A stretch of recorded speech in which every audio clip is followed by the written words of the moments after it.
So for those of you that know Frank, you'll appreciate this next comment. You know, he and I have been through a lot together. He was talking about our family and stuff, and most of it was his fault, so you can blame him. Really appreciate the opportunity on a serious note for Frank to invite me and for you to have me here today. The Red Bulls, the 34th Infantry Division, is actually a fairly large organization. In fact, one of your members here, his son is in what we call the Bearcats, 2 of the 136 Infantry.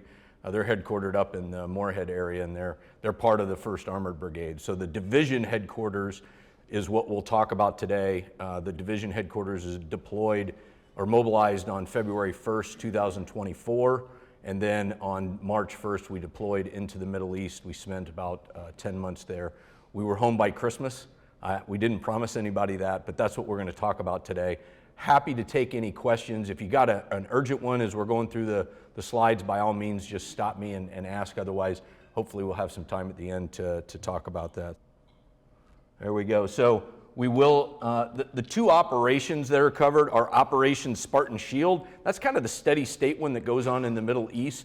And then Operation Inherent Resolve that some of you may have heard of. It's the Defeat ISIS operation that started in 2014, is still ongoing, and you can hear some of that in the news. We'll talk about some of our assigned missions, some modernization, which is a big thing going on right now. The world is changing significantly, and we're modernizing as well, and then a couple of accolades. I would be remiss, though, if I didn't. Becky came up and said hi to me, and she's part of a group called the Eagle Group, but many of you have serving reservists. I'm a traditional guardsman, so I really appreciate it when people are volunteering their time to help their serving reservists, their families, and our veterans. So thank you for what you do. I'm blessed to work for an employer that's super supportive and to have a great boss. She always have taken care of me when I've gone away and come back and given me not just the same job, but sometimes an even better one. So thank you for what you do to support your serving reservists as well as your veterans and their families. So. All right, so the mission is the CENTCOM area of operations, and it's much bigger than we used to think of it. If you think about CENTCOM, we usually think of the Middle East or the Arabian Peninsula, but extends all the way from Egypt in the west, and if you want to go all the way to the northeast, there's that large country of Kazakhstan and everything in between. The last time the division headquarters was deployed, we really stayed in the Arabian Peninsula. This time I had an opportunity to visit all kinds of places that I never thought I would, because my boss, Lieutenant General Frank, he's the Army Central Command Commander. He was doing some things that we'll talk about here in a minute and sent me off to do some of those other things. So the 34th Infantry Division had responsibility for joint security coordination for the Arabian Peninsula, theater ballistic missile warning, some counter drone. You've probably heard a lot about the drone activity that's occurring not only in the Middle East, but for sure in Ukraine, and so we picked up that mission while we were there. We had responsibility for Crisis Response Task Force for the theater, and then security forces. The big change that we didn't see coming was the Joint Logistics Over the Shore mission in Israel. So that was not a mission that our headquarters specifically did, but we were a force provider. About 10 of your fellow Minnesotans that are part of the division headquarters, the 34th Infantry Division, were deployed to Israel with about 80 other soldiers, and they provided the security on what's called the Trident Pier. I don't know if you remember, but about just a little less than a year ago, the United States military, and you'd think this is a Navy mission, but the Army does the Joint Logistics Over the Shore, provided humanitarian relief in the Gaza Strip over what they called the Trident Pier, or a pier that they moved from the Mediterranean Sea onto Gaza, and then offloaded material into Gaza directly to the humanitarian agencies there. We certainly didn't expect to do that. That was not something we trained for, but your soldiers right here from Minnesota did an amazing job, as well as the other soldiers. My boss, Lieutenant General Frank, while I was over there, was in Israel the most of that time. And so he asked me, or ordered me, to do many other things that we normally wouldn't have done in that, which we'll talk about in a few minutes. We also provided soldiers to Operation Inherent Resolve. That's the Defeat ISIS mission that's still in Iraq and Syria, and we had a number of soldiers from Minnesota that went there. And then the reaction force that I talked about earlier, those are those Abrams tanks and those Apache helicopters you can see at the bottom there. Security cooperation, what is it? Well, it's the United States military training with a partner or an ally to help them build capability within their country and develop relationships. And we had what we called operations, activities, and investments. We did about 350 of them. Most of them would be done not in Kuwait, where the preponderance of the headquarters was at, or even in Jordan, where our tactical command post was at, but would have been across that entire CENTCOM area of operations. It includes things like women, peace, and security, subject matter expert exchanges, intelligence cooperation. It could be training on intelligence missions or actually sharing intelligence that was released and we were authorized to share with a partner or an ally.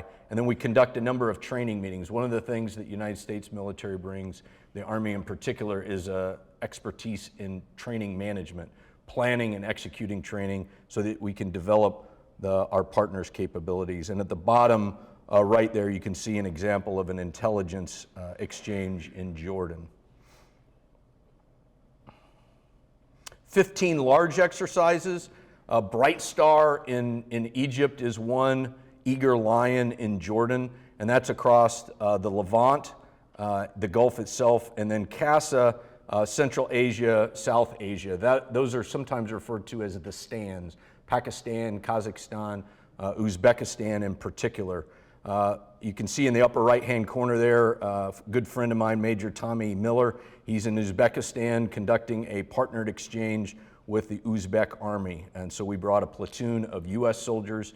They trained together, developed those relationships, and then you can see a number of the other ones. One in particular was in Iraq called Red Lightning. It was a NATO exercise where we provided the personnel for that. And a rather large one in Jordan is the Eager Lion on the bottom left. It's a large exercise. 27 countries are involved, and you can see some US Abrams tanks there. Operation Inherent Resolve. So we brought from the division headquarters, which is about 600 soldiers in Arden Hills, we brought 580 soldiers. 70 of them augmented the Operation Inherent Resolve staff. And we wanted to make sure we provided them, we're really proud of all of our soldiers, but we wanted to provide them experienced, some of our very best. So they went and worked for a 2-star general who was headquartered in Baghdad, a place called Union 3, right across from the US Embassy in Baghdad, and they provided that expertise there.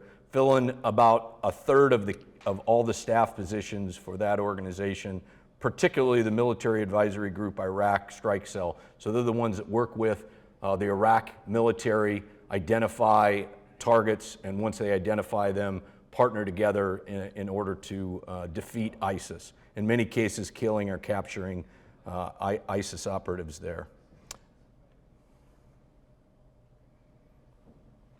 One thing we had an opportunity to do, which was super exciting for us, is General George, he's the Chief of Staff of the Army, said that he was going to transform, while we were deployed overseas, start our transformation. So we have, as you can imagine, every year you're fielding new equipment. There's new technologies that you're probably seeing in the news now, the drone warfare in particular, but also networking capabilities from a communication standpoint.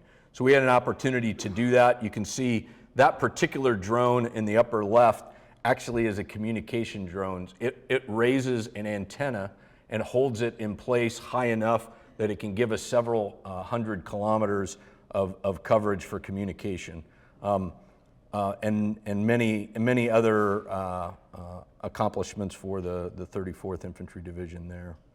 So what I did want to do is leave most of the time for the questions. We can go back and cover anything else. But again, as a traditional guardsman, I really appreciate Becky, for instance, talking about, hey, she's part of the Eagle Group. If you have serving service members or veterans in your organizations, thank you for taking care of them. And Becky, thank you for coming up and making sure I was taken care of. So with that, what I'd like to do is open it up to any questions. Yeah. Yeah, can you comment on the signal conversations that are happening? Yeah, I really can only say signal is not something that we are approved at the tactical level to use. Whether there is something that's approved at a higher level, I'm not aware of that, but that would be something we wouldn't use for official communications. It's a great question. So can you comment about what happened there, the signal? I only know what we all have read in the news about that somebody was added to a signal chat that probably shouldn't have been, and there's certainly an ongoing discussion about whether that was a good use of that, so thank you. Yeah. Frank likes to put me on the spot, by the way. Yeah. You're dancing around that. I was just curious about more and more youth, and I'm a scout leader, are interested in flying drones for the military. So if you could speak to that as a growing opportunity and what the National Guard does to support that kind of operation. Absolutely. In fact, I'm going to repeat the question because I was asked by Chris to make sure I do that. Hey, a number of our youth are interested in flying drones, especially our scouting youth. We often talk about the nature of war as kind of the same brutish thing that it's been since well before World War II, but right now that the character of war is changing significantly. And you can't miss it if you just turn on the news and you watch what's happening in Ukraine. So we're fielding hundreds of new drones across the United States military, but particularly in the Army right now. The 101st Airborne Division, for instance, which is stationed in Fort Campbell, they're going to receive over 10,000 drones this year, and there'll be drone operators that'll get to go and do training. So if you have got young people that are interested in that, there's absolutely an opportunity for them to look at considering whether it's a full-time career or even in the National Guard or the Reserves, an ability to sign up for that, train on it, and then go serve their country in that kind of a capacity. That's a great question. One of the big things that we've seen is we traditionally, if you go back 10 or 15 years when we first started seeing drones, we treated them often like any other piece of equipment. We're going to take care of it. We're going to make sure that we don't lose it. We're going to do maintenance on it.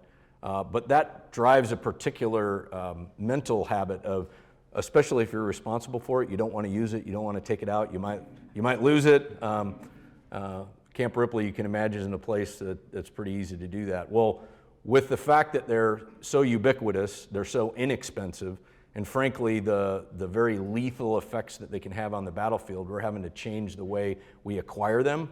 We want to buy less expensive ones so that if they do get damaged or lost, that we understand that's probably what's going to happen. So we're training our soldiers the way they would intend to fight. So there's especially in drone warfare, there's a huge paradigm shift that's occurring right now. Sir. So what is a drone strike when they say, well, there's a drone strike going on?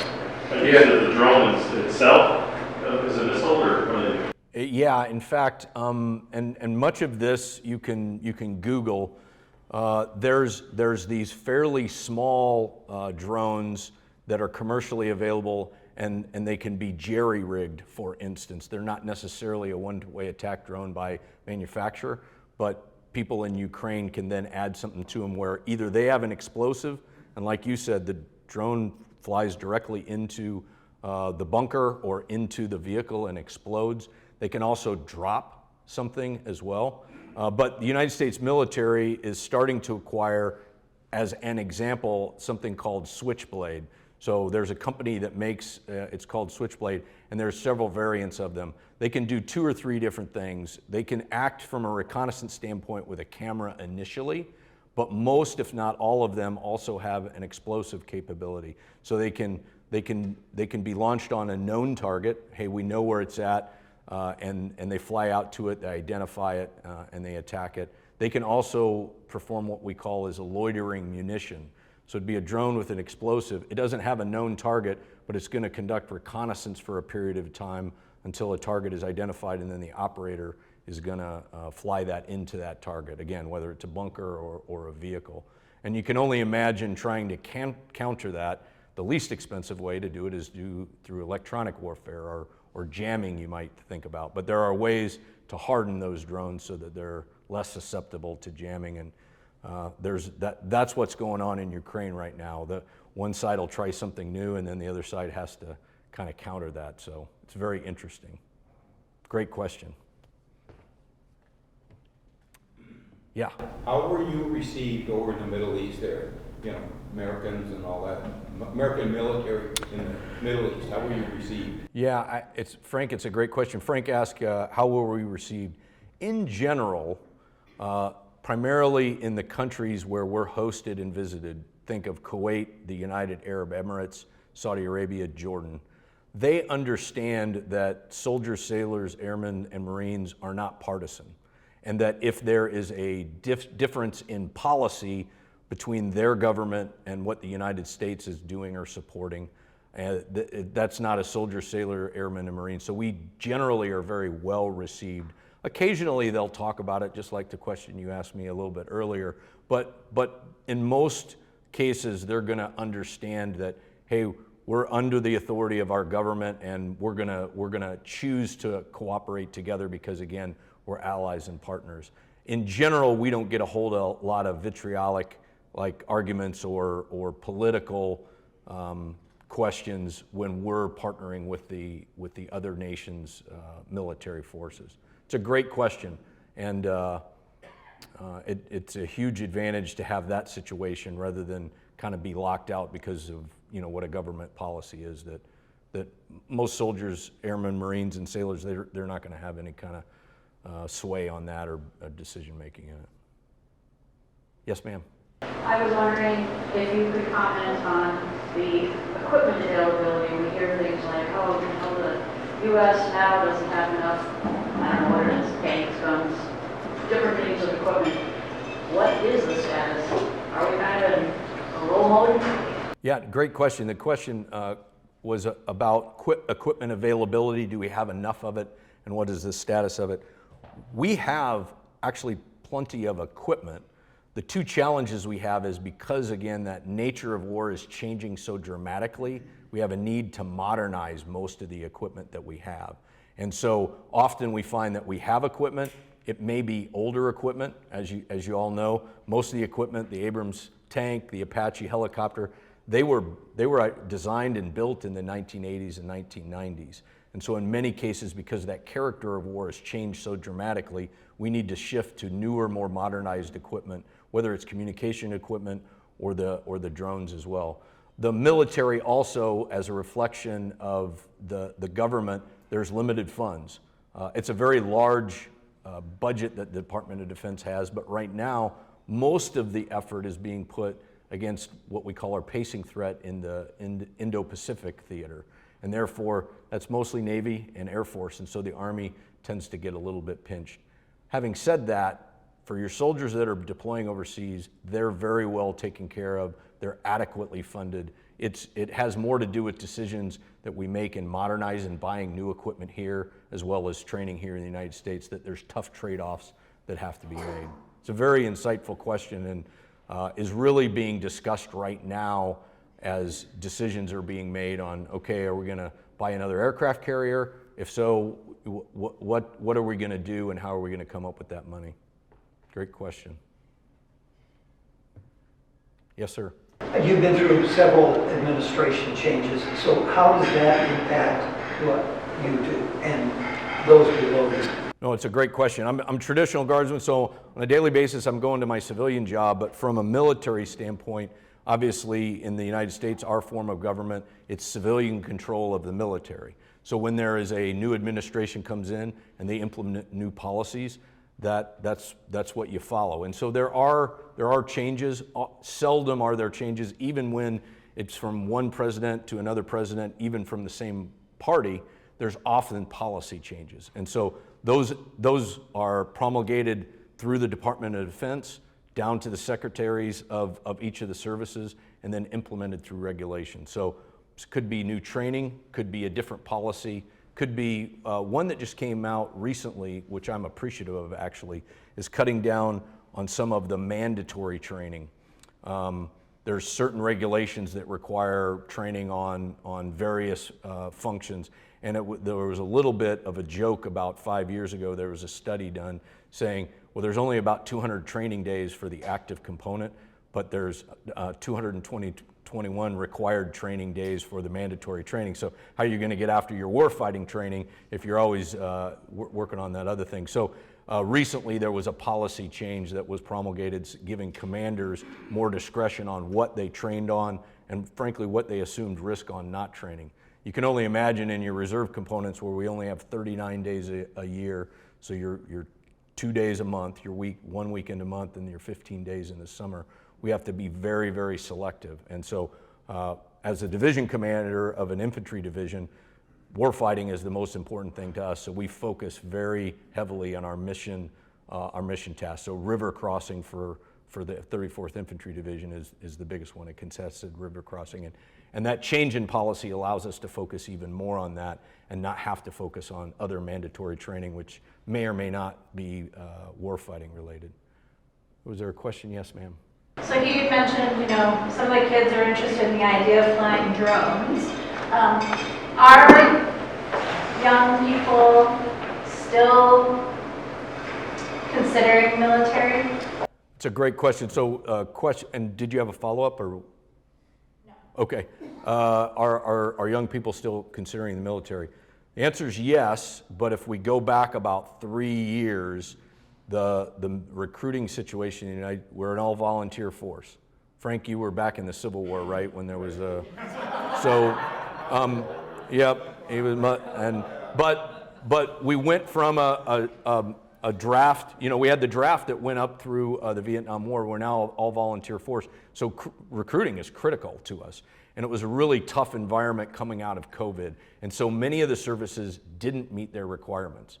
The active duty Army is still recovering from that. One advantage that the National Guard does have is because we're community-based, we're state-based and community-based, we maintained a better relationship with our communities and frankly, the parents of the people who are going to be our soldiers, sailors, airmen, and Marines. So yes, but the asterisk is it's been a tougher time coming out of COVID. And as you all know, you can read in the news or see on TV, it's a pretty partisan world society that we live in. And so different people are going to have different beliefs on whether they want to join under one administration or the other.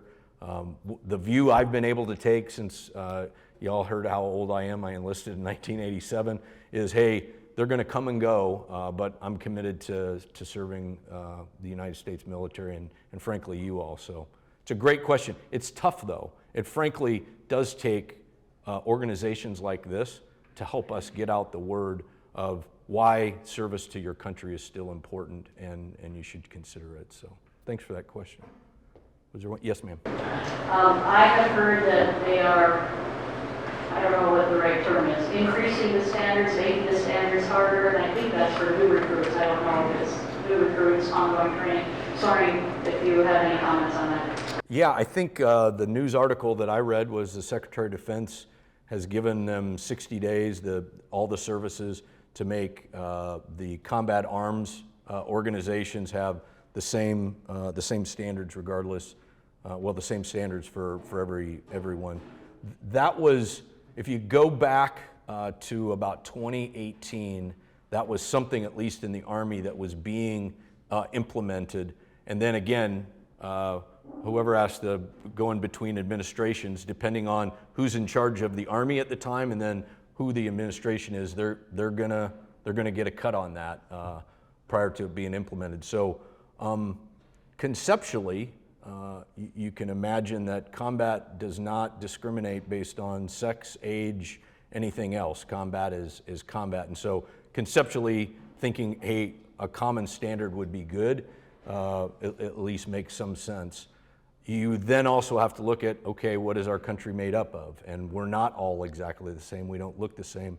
We're not brought up the same. So I think that there's a good dialogue, but the current Secretary of Defense has said this is what I want, and so the services are going to try and implement that the best they can. I will say, being a little bit older now after 38 years of service. It's tough to keep up with someone who's 18 to 25. I'm not saying I shouldn't have to, but one of the things I did before coming here today was to exercise. That's a commitment that I've made, that I've got to be able to keep up and do what the requirement is. So, great question. Any other questions? Can't help yourself, can you, Frank? And what's your take on that? I mean, Say it one more time.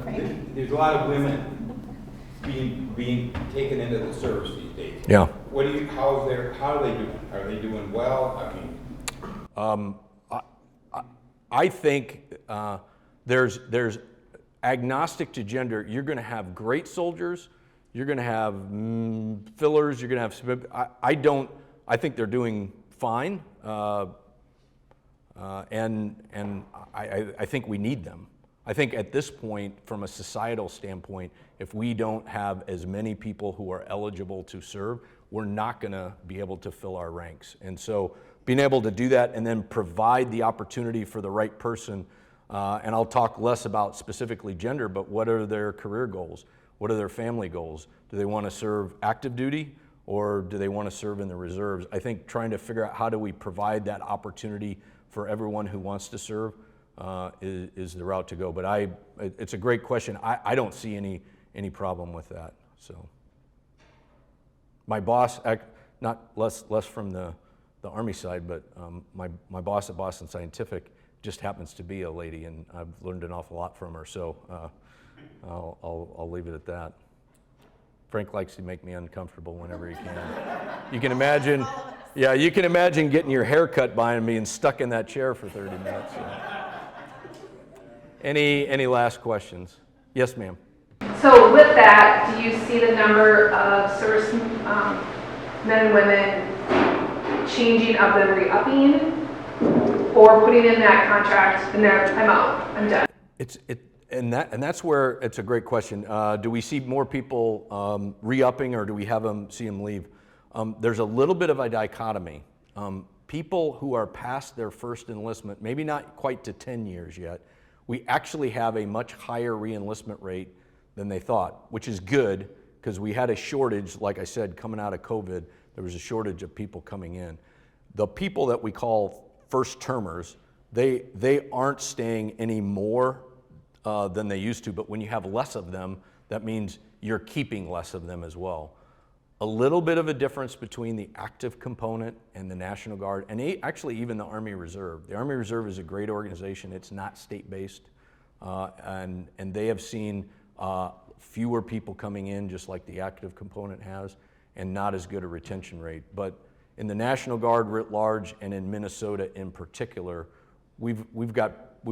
I'm blessed. I've got very good leaders within our organization, and we're retaining at a slightly higher rate than we have historically. Again, it's a good thing we are, because we did have a little bit of a slump even in Minnesota from a recruiting standpoint that we've now recovered from. But it's an insightful question, because it's probably would help provide an indicator of, hey, even if people aren't necessarily happy with what's going on within the country, again, from a pretty polarized electorate out there, they're still feeling comfortable and feeling good about their service.